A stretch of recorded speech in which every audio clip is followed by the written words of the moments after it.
Hi, my name's Johnny, and today we're going to talk about the Ferdinand tank destroyer. A very awesome and effective vehicle. Liar!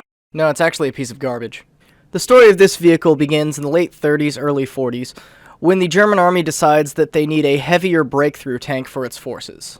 The German army had recently been noticing the shortcomings in its tanks, first when it invaded France and had trouble with heavier tanks such as the Char B, and then especially once they invade Russia and run into the T-34 and KV-1. And the main objective of this new tank was to mount the 88mm L56 high-velocity gun, which was the most effective tank-killing weapon that the Germans had at the time. Both the Henschel and Porsche companies were contracted to make prototypes, and the best one would win and get the contract. And it is from the Porsche prototype that the Ferdinand tank destroyer comes from. And oh man, it is quite the story. Fucking thing sucks! Now, Ferdinand Porsche was nothing new to the military contract world. He'd been making weapons for the German army essentially since before World War I, and he was always fairly ambitious and trying to break new ground with his projects. And he very much kept to this theme with his Tiger bid. Instead of using a single engine design that through a drivetrain went to a transmission that powered the drive sprockets, Porsche decided to think outside of the box and use a petrol-electric generator drive. Now the way this works is you essentially have two gasoline or diesel engines that power two electric generators that then provide power to the drive sprockets at the rear of the vehicle, which then propels the vehicle forward. Now, petrol-electric drive was nothing new at this point. It had been used on things like buses, but it had never been used on a very heavy armored fighting vehicle. And this became evident as soon as Porsche started putting his prototype together. He had mountains of problems getting the thing just to work. One of the biggest issues he had was to cram both engines and both generators into the size that the Tiger needed to be. He didn't have significant room for cooling, and oftentimes the engines overheated, malfunctioned, or just burst into flames. There was also the issue that the vehicle was just too heavy and woefully underpowered for what it needed to do, also causing catastrophic breakdowns and engine fires. And although some of these flaws were worked out before the submission, Porsche's prototype failed utterly against Henschel's submission. I mean, it was so bad that the engine failed and caught fire before it could really even start the trials or do anything. And actually, after much digging, I was able to find some colorized footage of that exact event. Porsche Tiger. マニアにはたまらない一品です。まあ地面にめり込んだり加熱して炎上したり壊れやすいのが難点ですけど。あちゃー、またやっちゃった。Now, after this large failure, the German army did the sensible thing and picked the Henschel version, and that eventually became the Tiger tank we all know and love. And this would be the end of the Porsche Tiger, and this whole disaster would have never been heard from again. Except there was one problem. About 90 of them. Porsche was so confident in his design that he had already begun producing hulls for his tank that didn't work. And once the Porsche design was turned down, Germany realized that they had just spent all this money, metal, and material creating all these hulls that would never be used. So they had to use them for something. I personally think at that point you just take the loss, melt them down, turn them into some Stoogs or something, useful, but this is what they went with, and it's really dumb. It was decided that these rejected Tiger prototype hulls would be made into a tank destroyer that would be able to mount the 88mm L70 gun eventually seen on the Tiger II. To do this, a large superstructure for the gun was made that would be welded onto the back of the hull to make room for the additional loader and the large gun that was going to be there. Because of that, they had to take the engines and move them to the front of the vehicle because there wasn't any space for them in the back anymore, and along with this came a few upgrades in armor thickness.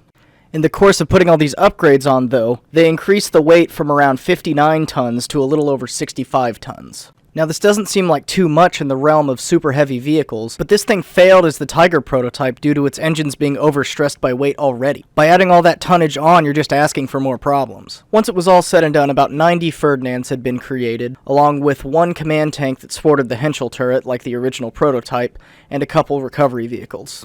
The vehicles were assigned to Tank Destroyer Battalions 653 and 654, with 45 vehicles in each unit respectively, and were shipped off to the Eastern Front to take place in Operation Citadel.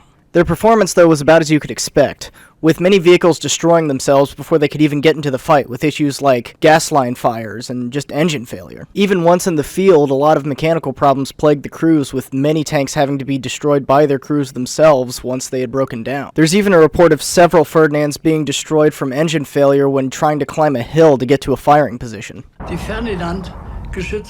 Ferdinand could not handle the ascent of the hill.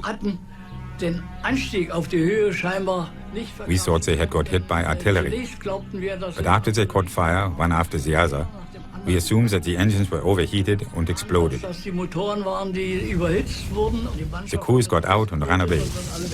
Another issue people often bring up is the fact that it had no self-defense weapon, an MG-34 in the hull or anything like that. Although this was an issue, I think too much is made out of this. You gotta remember that most German tank destroyers didn't have a front-mounted machine gun. The Stug 3, the Hetzer, they didn't. And although they had roof-mounted machine guns, these were only supposed to be used in extreme emergency-type situations. The German doctrine for tank destroyers was to stay behind the line, shoot from afar. That's why they have some of the most powerful guns that the German army could produce. I think it's only at Kursk where you have this really weird sort of amalgamation of things, of tanks getting so close to each other and infantry being everywhere and just two lines completely smashing on top of each other, that you have the issue of infantry overtaking your tank. Because that didn't always happen a lot. And it oftentimes won't go very well.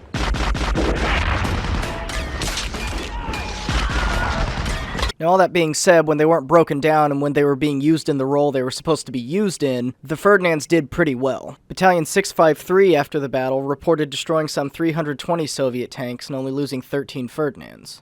So, not bad, I guess, but it still doesn't really seem worth it.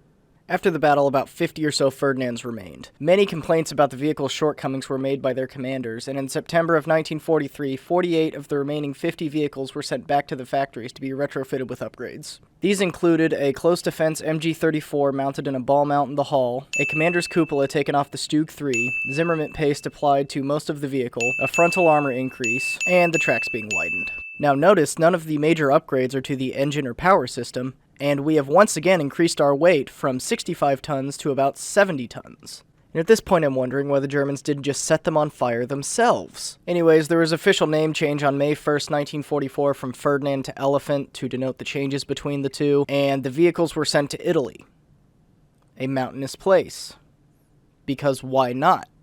In Italy, the vehicles did okay when they could. The terrain isn't really suited for a long-range weapon since you're mostly fighting in the mountains. The breakdowns happened just as often because it was terrain that was giving them a problem anyways. A few of them saw service during the Vistula Oder offensive in January of 45, and 2 of them actually survived all the way to April of 45 to take place in the Battle of Berlin.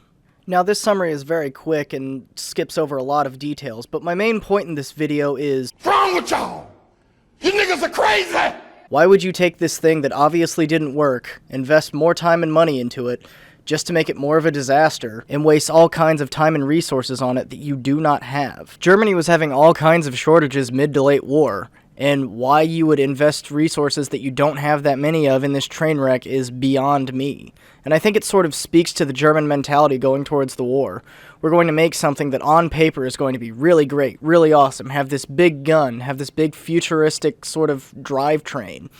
But in reality, it doesn't work. And instead of just letting it go like any other country would, they just had to keep trying to field it and had to keep trying to make it better. The US Army had a hell of a time coming up with the right design for the M26 Pershing, going through prototype after prototype to make sure they got it right. And you can say that Germany was in a time crunch, but so was the United States. They were desperately trying to get a heavier tank over to Europe, going so far as to set up factories and starting production runs for tanks that hadn't gone through their trials that then later had to be canceled because they realized the tank was bad. But that's just the thing. The Americans could decide when something was bad and then stop using it.